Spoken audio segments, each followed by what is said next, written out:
छुट्टी है, किसी जांच करवा लो। हम तो राजी हाँ, मैं तो राजी हाँ, करो जेल में डालो ना, तो 6 महीने में भूल जाओ मुझसे बातें। माननीय नेता प्रतिपक्ष, पहले अपने सदस्यों को बुलाओ ना। अकेला ही काफी हो। पहले अपने सदस्यों को तो बुलाओ, आपका तो नंबर तो सबसे बाद में होना चाहिए। आपके नेता पहले कैसे आप ओपनर कैसे आगे हो? सभापति महोदय, आज मैं धन्यवाद देता हूं जो बिजली पे चर्चा हुई और मेरे से पूर्व वक्ताओं ने जिस प्रकार से बात कही उसको देख के तो ऐसा लग रहा है कि राजस्थान में तो जो कुछ हुआ है वो पिछले हमारे समय में ही हुआ है। और अगर मैं दूसरी बात और कहूं कि उससे पहले माननीय सदस्य मंत्री थे बिजली के, ये सारी व्यवस्था कर जाते थे, दिक्कत नहीं होती। तो इसका मतलब ये सारी जो अव्यवस्थाएं इनके समय की थी। और यही कारण है कि माननीय सदस्य की इतनी काबिलियत होने के बाद भी अब की बार इनको मंत्री भी नहीं बनाया। हम तो सोच रहे थे बिजली का मंत्री बनाते तो हो सकता है ज्यादा, इतना ज्ञान होने के बाद उसका आप लोग उपयोग नहीं करना चाहते हो। पहली बात यह है। मैं सीधा मुद्दे पे आता हूं।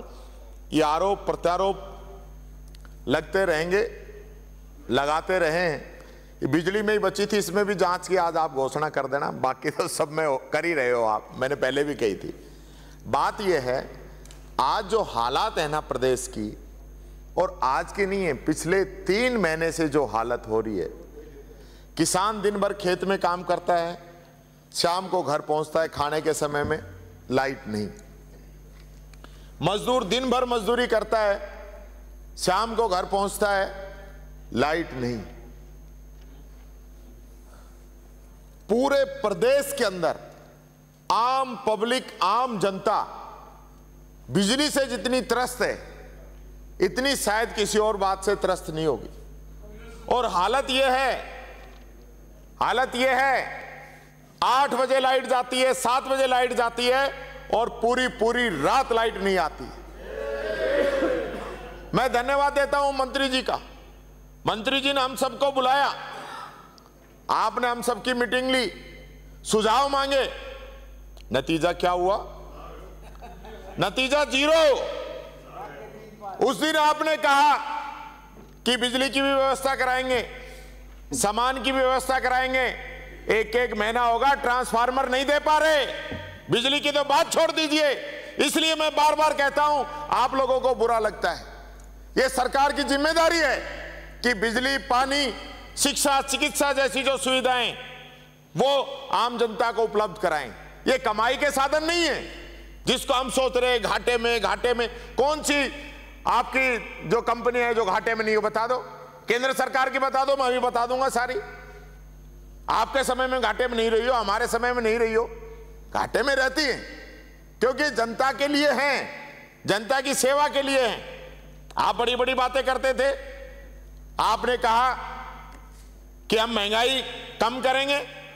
कहां महंगाई कम कर रहे हो आप? मैं पूछना चाहता हूं आपसे, पिछले 1 महीने के अंदर, सबसे पहले मेरे व्यवस्था का प्रश्न भी है, सदन जब चल रहा हो, चलते सदन के अंदर पूरे राजस्थान के अंदर किसी भी प्रकार का कोई टैक्स न लगाया जा सकता है न घटाया जा सकता है। आम जनता पे न घोषणा की जा सकती है, आम जनता पे आप कोई भी भार नहीं डाल सकते हो, आपने डाल दिया चलते सदन के अंदर। ये हाउस की गरिमा को आप जिस प्रकार से बार बार तार करते हो ना, पहले आपको हाउस के अंदर सूचना देनी चाहिए थी, उसके बाद आपके फ्यूल सरचार्ज जो है वो बढ़ाना चाहिए था। लेकिन आपको तो कोई संविधान की या विधानसभा की मान मर्यादाओं की कोई आपको वैल्यू नहीं है। आप तो सत्ता के नशा में चल रहे हो, जैसे हाथी मदमस्त होकर चल रहा है ना, ऐसे ही आप लोग चल रहे हो। आपने कहा चुनाव से पहले कि पूरे देश के अंदर सबसे ज्यादा महंगी बिजली है तो राजस्थान में। आपने कहा पूरे देश के अंदर डीजल पेट्रोल राजस्थान में महंगा है, हरियाणा के बराबर करेंगे। कर दिया आपने डीजल पेट्रोल हरियाणा के बराबर। और बिजली के अंदर मैं कहना चाहूंगा, फ्यूल सरचार्ज आपने जनता को थोप दिया, फ्लैट रेट आपने जनता के ऊपर थोप दिए।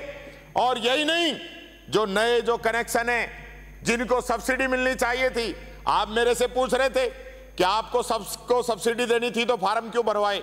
हमने जनता की इच्छा के ऊपर इस योजना को लागू किया था कि जो इसका छूट का लाभ लेना चाहता है वो अप्लाई कर दे, जो नहीं लेना चाहता वो नहीं करे। आप इसको जारी रखो ना, आप भी कह दो स्वैच्छिक जो लाभ लेना चाहता है वो अप्लाई करे, उसको छूट देंगे, जो नहीं लेना चाहता उसको नहीं देंगे। पर आप लोग ये चाहते नहीं हो, आप लोगों की मंशा ठीक नहीं है। आपने 2 महीने का बिल 1 महीने में कर दिया। पहले मान लो जो 100 यूनिट की छूट मिल रही थी, 1 महीने में वो 75 की छूट लेता है, एक में 25 की छूट लेता, उसको लाभ मिलता। आज आपने इस चीज को डायरेक्ट हर महीने का बिल कर दिया। आपने पिछली बार भी हर महीने का किया था, हमारी सरकार ने वापस 2 महीने का किया, आप फिर उसको 1 महीने का करना चाह रहे हो। आपकी मंशा जो है वो जनता के हित में नहीं है, ये बात मैं कहना चाहूंगा। आज बिजली नहीं है, ट्रांसफार्मर नहीं है, केबल नहीं है, ये हालत आपके विभाग की बनी हुई। और ऊपर से विभाग का कर्मचारी कोई अगर काम करते हुए उसकी डेथ हो जाए तो डिस्कॉम पल्ला और झाड़ लेता है कि और आपकी मर्जी। ये दूसरा, बार बार कहते हो आप सिर्फ घोषणा करते हैं। मुझे बड़े दुख के साथ ये कहना पड़ रहा है, सरकार कोई भी रही हो, पहले हमारी सरकार, आपकी सरकार, फिर हमारी, फिर आपकी सरकार, हमने लास्ट जो बजट किया फरवरी मार्च के अंदर बजट आया, हमने कामों को सैंक्शन किया, बजट में घोषणा की, उनके वित्तीय स्वीकृति निकाल दी, टेंडर निकाल दिए, वर्क ऑर्डर निकाल दिए, काफी तो काम शुरू हो गए। आपकी सरकार ने एक ऑर्डर ऐसा निकाला 22 दिसंबर के अंदर कि सभी विभागों के सभी कार्य तत्काल प्रभाव से रोक लगाई जाती है। 20/12 को सरपंच अपनी पंचायत का काम नहीं कर सकता, पीडब्ल्यूडी अपनी सड़क नहीं बना सकती, पीएचडी के कनेक्शन नहीं हो सकते, तो आपके बिजली के काम कैसे हो जाएंगे? सारे कामों को तो रोक दिया। फिर एक प्रदेश के अंदर ये मैसेज देना कि ये सिर्फ घोषणाएं करते हैं, ये काम पूरे नहीं करते हैं, हम घोषणाएं करेंगे, हम काम भी पूरा करेंगे। आप बहुत अच्छे, हमारे खोले कॉलेज आपको बुरे लग रहे हैं, आप इस बजट के अंदर फिर घोषणा कर रहे हो। क्यों कर रहे हो भाई? जब आपको लगता है कि हमने ज्यादा कॉलेज खोल दिए। ये स्थिति इस सरकार की है। तो मैं कहना चाहूंगा, ये जो नए कामों पे जो रोक लगाई है ना, सरकार को संज्ञान में लेके तुरंत इसको रोक को हटाना चाहिए। और हालत तो ये है, कर्मचारियों की तनख्वाह कल शाम को 5 बजे आई, आज तक कभी ऐसा नहीं हुआ। ये हालत इस सरकार के बन रहे हैं। जो आप और लोगों को जो ज्ञान दे रहे हो ना, वो बात मैं कहना चाह रहा हूं। मैं बिजली के लिए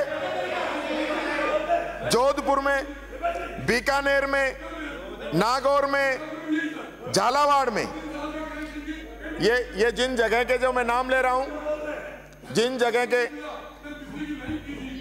आप बैठो। मेरा सभापति जी, आपस में नहीं, आपस में आपसे निवेदन है, और पूरे ही सदन का ये प्रस्ताव है, पूरे सदन का ये प्रस्ताव है कि देवनानी जी को मंत्री नहीं बना पा रहे तो इनके साइलेंसर तो लगा दो, कम से कम आवाज तो कम हो जाए। दिन भर वहां बात करते हैं, जब भी डिस्टर्ब करते हैं हाउस को। आपके जोधपुर, बीकानेर, नागौर, झालावाड़, इसमें बीजेपी के कार्यकर्ता और बिजली के कर्मचारियों के अंदर मुठभेड़ हुई है, झड़प हुई है आपस में। और दूर क्यों जाते हो? हमें भी आप लोगों ने डिनर पे बुलाया था राज्यपाल महोदय के सम्मान में। मैंने देखा आपके सदस्य वहां सीएम के प्रोग्राम के अंदर जो बिजली के अधिकारी थे उनके कपड़े पाड़ने में कसर नहीं छोड़ी। ये तो आप लोगों की हालत, ये झूठ नहीं है, ये हकीकत है। चित्तौड़ से आते हैं, मैं बता दूंगा, चित्तौड़ जिले के सदस्य मैं बता दूंगा, मैं झूठ नहीं बोलता। सदन के अंदर मैं कभी भी मिथ्या तथ्य पेश नहीं करता, जो हकीकत है वो ही कहता हूं। अपने गिरेबान में झांक के देख लो, आप खुद की हालत है। आप खुद क्यों नहीं समझ रहे हो? सबके पास फोन आते हैं। आप अगर किसी को बहम हो ना, अभी 8 बजे आपका फोन मेरे को दे देना, मैं बता दूंगा फोन किस चीज के लिए आ रहे। सिवाय बिजली के अलावा कोई फोन नहीं आ रहे। रात को देर रात तक फोन आते हैं, आप लोग बंद करते हो तो आपकी मर्जी है। आपके अधिकारी तो बंद कर लेते हैं। हकीकत है प्रदेश की, पूरी जनता कह रही है। अब विधानसभा में यहाँ बैठे हो, क्षेत्र में जाओगे, जब पता चलेगा जनता आप लोगों को क्या कह रही है। वो तो मैंने बता ही दिया था, जो ट्रिपल इंजन की सरकार थी छत्तीसगढ़ की, और मुख्यमंत्री जी ने ट्वीट किया, फिर अगले दिन आपने ट्वीट कर दिया कि भाई ये तो पहले ही एमओयू हो गया था गलती से। और जो पहले एमओयू हो गया तो फिर जुलाई में ट्वीट क्यों कर रहे हो आप? यही बात समझ में नहीं आई। ये बात मैं आप लोगों से कहना चाहूंगा। पहले आपकी दिल्ली की सरकार है, वो कोई काम नहीं कर पाए, नेहरू जी की गलती है। आप कुछ नहीं कर पा रहे, आपकी पिछली सरकार की गलती है। क्यों भाई, कब तक पिछली सरकार को कोसोगे? हमारे चाहिए कोरोना आया और वो जो कह रहे थे ना कि आपके टेम्परेचर 45 रहा, हमारे में भी अधिकतम टेम्परेचर रहा, अधिकतम सर्दी रही, कोविड रहा, लेकिन बिजली के लिए परेशानी राजस्थान की जनता को हमने नहीं आने दी। और पहली बार ऐसा हो रहा है, एक ऐसी सरकार है गूंगी बहरी, चाहे विधानसभा में बोल लो, चाहे टीवी अखबार में छपवा लो, चाहे जनता आपके कार्यालयों पे प्रदर्शन कर ले, चाहे कलेक्टर के प्रदर्शन कर ले, सरकार के कानों पे कोई जू नहीं रेंग रही, कोई जू तक नहीं रेंग रही। और ये जो दिन की बिजली की बात कर रहे हो ना, मैं आता हूं, दिन की बिजली हमारी वजह से आप दे रहे हो। रिन्यूएबल एनर्जी के अंदर पूरा राजस्थान पूरे देश में नंबर 1 हम लेके आए हमारे समय में, जिसकी वजह से दिन की बिजली आ रही है। और अभी मंत्री जी, पूर्व मंत्री जी जो बात रख रहे थे, एमओयू एक दिन में हो जाता है एमओयू। जिस कुसुम योजना की आप बात कर रहे हो, जिसके एमओयू की बात कर रहे हो, एक दिन में हो जाता है एमओयू। सारी फाइलें, सारी प्रक्रिया, सारा प्रोसेस हमारे समय का चल रहा है। ये बात मैं आप लोगों को कहना चाहूंगा। हमने लोगों को मदद की, फ्री बिजली देके, बिजली के अंदर छूट देके। ये बात आपको जरूर समझनी चाहिए। जो बार बार आप घाटे की बात कर रहे हो, पावर फाइनेंस कॉर्पोरेशन की रिपोर्ट कहती है कि वर्ष 22-23 में देश के अलग अलग राज्यों को, डिस्कॉम्स को 68,832 करोड़ का घाटा हुआ है, जो कि 21-22 की तुलना में ज्यादा है। केंद्र की भाजपा सरकार के भी 5 साल यानी 17-18 से 20-22 तक में पूरे देश के डिस्कॉम का घाटा 3 लाख करोड़ से भी ज्यादा है। आप जो बार बार पिछली सरकार कह रहे हो, और 17-18 में ये 56,206 करोड़, 18-19 में 80,179 करोड़, 19-20 में 60,231 करोड़, 20-21 में 76,899 करोड़, 21-22 में 16,570 करोड़, और 22-23 में 68,832 करोड़ का घाटा हुआ। तो जब पूरे देश में भी कोई डिस्कॉम घाटे से नहीं बच पाया, तो राजस्थान भी नहीं बच पाता। ये बात आपको समझनी पड़ेगी। और दूसरी बात, ये घाटा क्यों हो रहा है? आप लोगों ने कहा, आप लास्ट में जवाब दो तो बता देना। आप लोगों ने कहा, क्योंकि मोदी जी के मित्र हैं, उन्होंने फॉरेन में ले ली कोयले की माइंस। भारत सरकार ने एक ऑर्डर निकाल दिया कि 10% कोयला विदेश से लेना पड़ेगा। इंडोनेशिया ए है, A1 की कंपनी से लेना पड़ेगा, क्योंकि उन लोगों को फायदा पहुंचाना है। अरे देश में कोयला खूब है, हमारे पास खूब है, वो घटिया क्वालिटी का कोयला और महंगा कोयला आप खा रहे हो, खाने वाले आप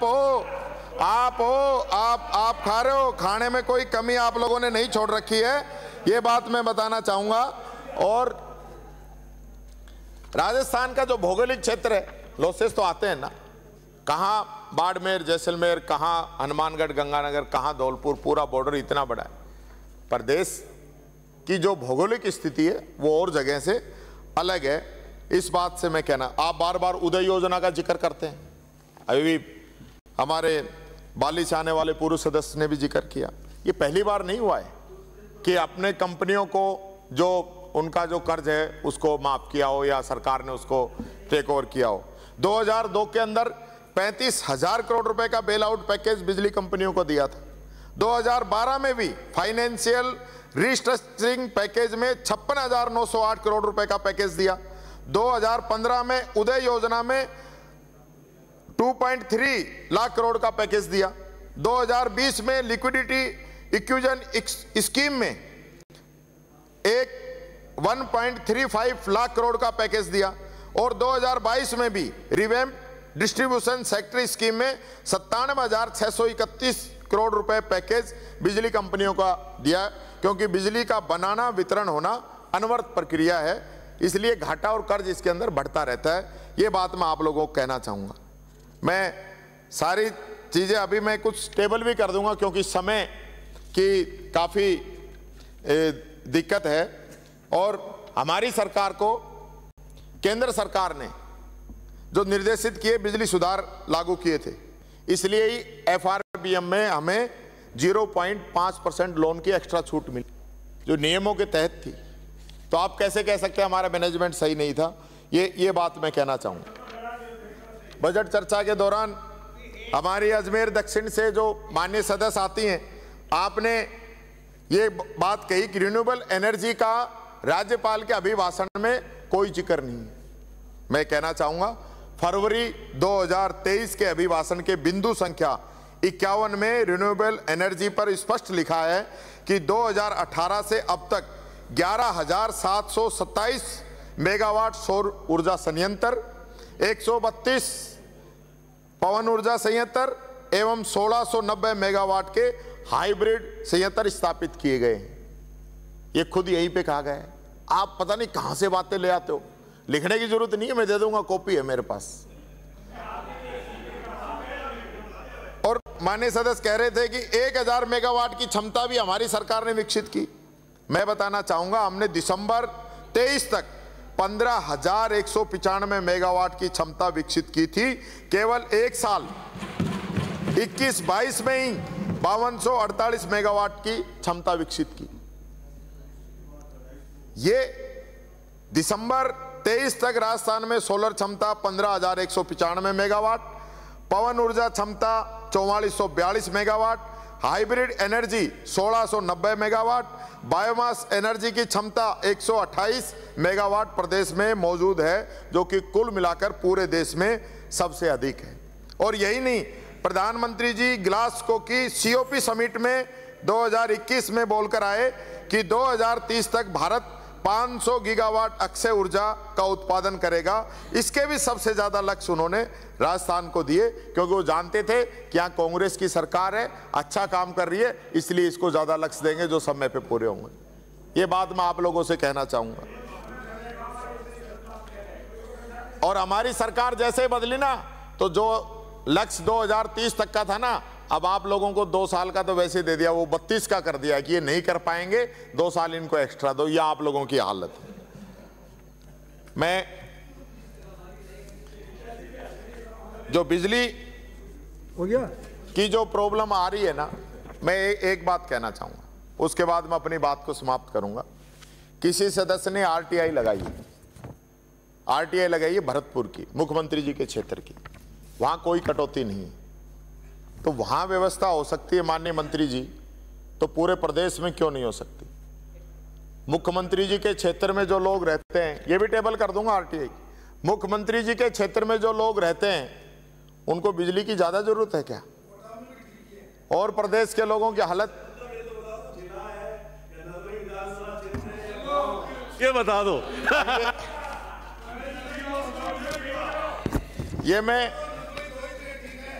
ये मैं वो GSS बता देता हूं, जहां ये सारा जो मामला है, ये जिगाना, सेंथारा, घाना, ठीक हो गया। ये तो ये है। तो मेरे कहने का मतलब ये है, पूरे प्रदेश की जो जनता है ना, वो सबके मुख्यमंत्री हैं। ऐसा मत करो, अन्याय मत करो, प्रदेश की जनता को बांटो मत। माननीय सभापति जी, मैं भी इतनी वर्षों से इस विधानसभा में आ रहा हूं, परसों विधानसभा के अंदर बिजली चली गई, परसों SMS हॉस्पिटल के अंदर बिजली चली गई। ये हालत है इस सरकार का इकबाल है। तो 1 मिनट के लिए गई है, वो तो जनरेटर चल गए। यहाँ कोई मोमबत्ती के इंतजार में बैठते क्या? हद होगी आपके आगे भी। धन्यवाद महोदय। माननीय सभापति महोदय, ये मेरे मित्र इधर उधर की बातें न कर, ये बताओ बिजली तंत्र का भट्टा किसने बैठाया है? मेरे मित्र ये बताओ।